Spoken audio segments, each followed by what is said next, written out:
എപ്പോ നോക്കിയാലും ഫോണിൽ കുത്തിക്കൊണ്ടിരിക്കും. അടുക്കളയിൽ നിനക്ക് വേറെ പണിയൊന്നുമില്ലേ?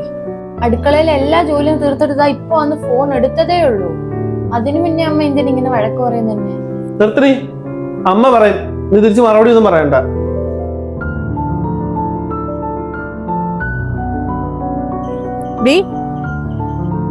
ഞാനിങ്ങനെയാ, എനിക്കിങ്ങനെ സംസാരിക്കാനേ അറിയാവുള്ളൂ. നിനക്ക് സൗകര്യം ഉണ്ടെങ്കിൽ കേട്ടോണ്ടിരുന്നാ മതി, ഇല്ലെങ്കിൽ നീ നിന്റെ വീട്ടിൽ പോ.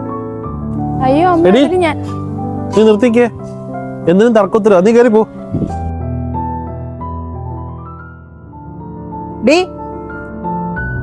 എന്തോന്ന് കറി ഉണ്ടാക്കിയാടി നീ വെച്ചേക്കുന്നത്? അതിനകത്ത് ഉപ്പ് മാത്രമേ ഉള്ളൂ, ഒരു മണവും ഇല്ല ഗുണവും ഇല്ല. അതെടുത്ത് കക്കൂസി കൊണ്ടിടി, അല്ലെങ്കിൽ അടുത്ത് അയ്യത്ത് കൊണ്ട് കള. അമ്മ അറിയാതെ ഇത്തിരി ഉപ്പ് കൂടിയതാ, അത്രയ്ക്ക് വലിയ ഉപ്പൊന്നുമില്ല, നമുക്ക് അഡ്ജസ്റ്റ് ചെയ്ത് കഴിക്കാനൊക്കെ പറ്റും. നിനക്ക് എപ്പോഴും ന്യായം ഉണ്ടല്ലോ. നിന്നോട് പല തവണ പറഞ്ഞിട്ടുണ്ട് അമ്മയുടെ തർക്കത്തിനും പറയലൊന്ന്, മിണ്ടാതെ കേട്ടോണ്ടിരുന്നാ മതി.